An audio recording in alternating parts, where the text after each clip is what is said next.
and today I have something that I want to share with you.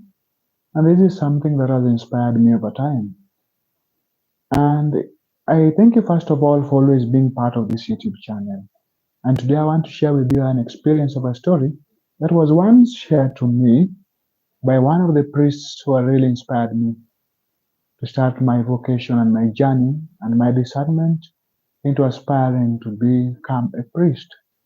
And when I met this priest, he gave me a story of a priest that really showed a true example, and people saw Christ in this priest. And who was this priest? This was one of the priests who was ordained, and upon being ordained, he served in his home parish for 3 years. After serving in his home parish for 3 years, he opted to go and serve as a missionary to another place. So he asked his bishop that, please, my bishop, I would love to go and serve somewhere else as a priest, somewhere far away from my home, and to take Christ to these people. And when I had requested the bishop was so good and allowed him to go to this mission, to go and start a mission. And the place that he was sent to was an island, a small island, where Christianity had never been felt in this place. No missionary had ever visited or gone to this place. Upon reaching this place, he found that the people didn't know anything about Christianity, and they had to start building and establishing Christianity in this place. And the first thing that he did was to understand these people. It was a new place, a new culture, new food. Everything which was being done in this place was almost new. And so he had really to work hard to adapt to this place, to adapt to the culture, to adapt to all the practices that were taking place in this island. And the natives were really rooted in their culture. And being rooted in their culture, it meant that it was going to be so hard for this priest to make these people come out of this culture and accept a new thing that was being introduced to them. But the priest never gave up. Every day he used to pray and he used to try his level best to at least make sure that Christianity would be felt in this place. One of the things that he first did was to make himself familiar with the language. After knowing the language, he now ventured into accepting these people with their culture, first of all, and accepting to interact with them at their levels without showing his superiority, knowing Jesus, his superiority of Christianity, and anything else. He said, now let me adventure in establishing Christianity in this place at the level of the people that have been sent to. And the first thing that he did was that after accepting the people's culture, the people's food, and the people's way of thinking, ideology, he began to stay with them. He built his house among the people, and every day would join them for their practices. Like when they were eating, because they used to eat as a community, he used to join them and they used to eat together as a community. Upon eating together, he used to learn. And it is because at the table is where these people used to share a lot. They used to story much at the table. So the priest also sat with them at the table, listening to their stories. And from there, he managed to capture the language so well. And he used also to interact with the small children. And through interacting with these small children, he even knew the language better. And through knowing the language better, he understood the culture of these people. He did not end here, but the priest now started moving with these people at their pace. He loved these people that everything that they did, he was with them. Whenever they had a problem in the community, he could join them, stay with them, try to build up their spirit, try to make them happy. Whenever there was sorrow, he was reachable to them. And he tried even to use the knowledge and the wisdom that he had to at least bring something new to these people. And the first thing that he also did was that these people were living in in the form of a manyata. In Kenya, they call it a manyata, a house that is mud, but the door is very small. So this priest always tried to make, after staying in this manyata for some time, he decided now, I want to help these people to know how to build some bigger houses where I could accommodate them. And then I will also try to use some little bit of science that I know to bring into these people's culture. And these people started doing whatever the priest was also bringing. The priest was accepting the people's culture, but also bringing his own culture to these people. So he was doing something that was called Great Missionary Experience. And in this place, he used also to pray with them. They saw him praying with them in the morning. They saw him pray in the morning and pray in the evening, and they could join him to pray with him because they saw that this man was a bit gifted and talented. And they saw it that because of the talent that he had, it could have been rooted in the prayer that he used to live with these people. So many people started following him and praying with him because after praying, they realized the priest had energy, a lot of vigor, a lot of like he was happy from prayers. He was very happy. He used to interact with them so well. And whenever I met any person who was sick among the community members, he used to pray for them. And in most cases, the prayers worked. And when the prayers worked, the people started believing in the prayers of this guy, of this priest, and joining him for his normal daily prayers. And whenever they joined, the community would expand day by day.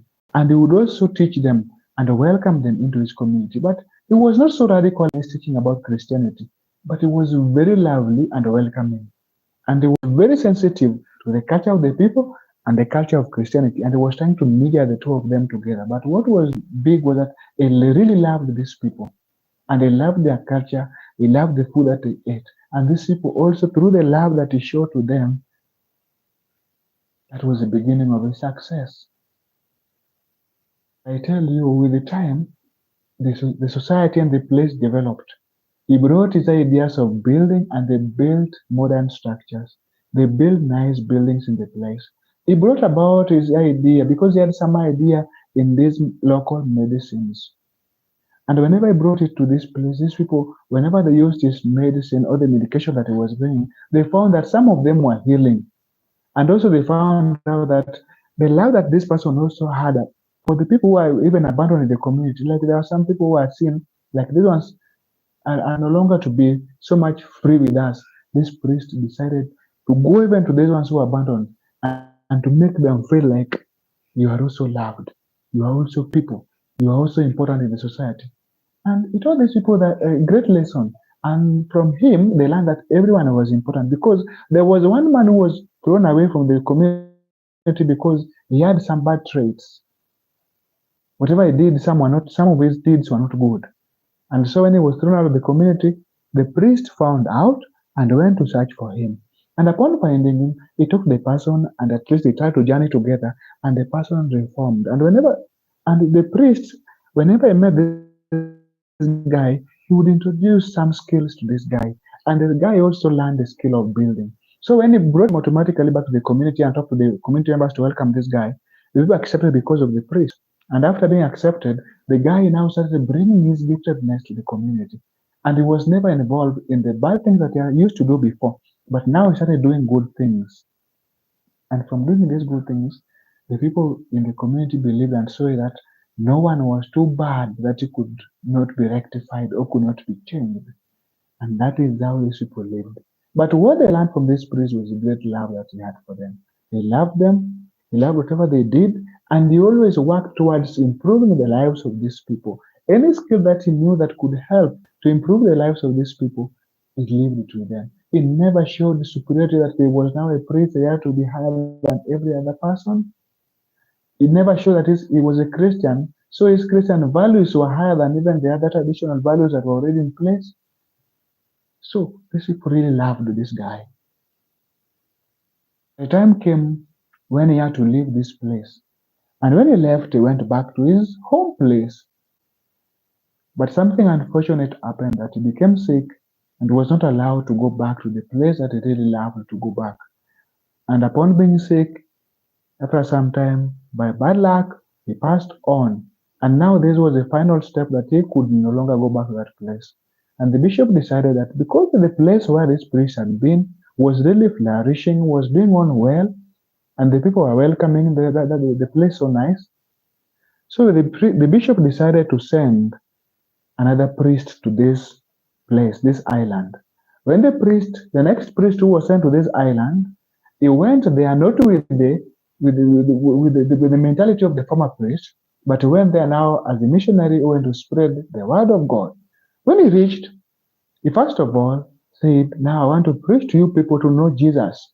And he was moving around preaching to them, telling them about Jesus, but most of the time his activities were not bearing fruit because He ventured much in preaching the Bible, but he was not living with the people so nicely like the former priest who was preaching, yes, but also living with these people so freely. He was so hard to interact with, let me say that, because we found that he was saying that I'm a Christian and I have to preach you this gospel, and after preaching to you this gospel, he used to go back to his place, his own house, rest there, call the Christians to come for the daily masses, and try to preach for them. But the Christians found it hard to understand this new priest who had come, and to understand even the Jesus Christ that this guy was preaching to them. And they told him that no, we don't want you with this your Jesus. We want our priest who was our Jesus before you came here. Let him come back. He was the Jesus that we used to see, not this one that you are preaching, because you are preaching to us, but we don't see this Jesus that you are really preaching to us. We don't feel the love that you're telling us about this Jesus Christ. And this made the priest face a lot of hardship in this place. And automatically, after a long run, he had to leave the place. And on leaving the place, more priests were sent, more priests were sent. And that is the end of the story. Anyway, but what do we learn from this place? Sometimes preaching Jesus is not enough, but living Jesus is what is enough. I like the say of one of the saints, Saint Teresa. I read one of his saying, which has always touched me, which says that Christ has no body in this world, Christ has no hand in this world, Christ has no feet in this world, but my feet. Christ has no eyes in this world, but my eyes. Christ has no mouth in this world, but my mouth. Christ has no body but me. This is what this priest did. He didn't just preach to these people about the love of Christ, but he loved these people. He didn't just preach to these people about the goodness of Christ, but he was good to these people. So they saw Christ living in him. And from the Christ that they saw that was living in him, they were able to be converted. They were able to move forward together as a community. And they were able to accept Christianity. We are invited, therefore, you and me, during this season of Easter when Christ has resurrected, that He should resurrect in my lives. He should resurrect in my words. He should resurrect on the way I'm seeing things. And He should resurrect in the way I act. Let it not just be that I speak to people my lip service about Jesus, but let the actions also be felt in my life. Let me be an inspiration of others. Let me be that person that when they see, they feel motivated to follow Jesus Christ. If we do this, the world will always be a better place. Evangelization will be perfect when we strive to live the values and not just to preach the values. Let us strive, therefore, brothers and sisters, to always live these values in our lives. It is not others that you preach to that you live them, but it begins from me. It begins from you.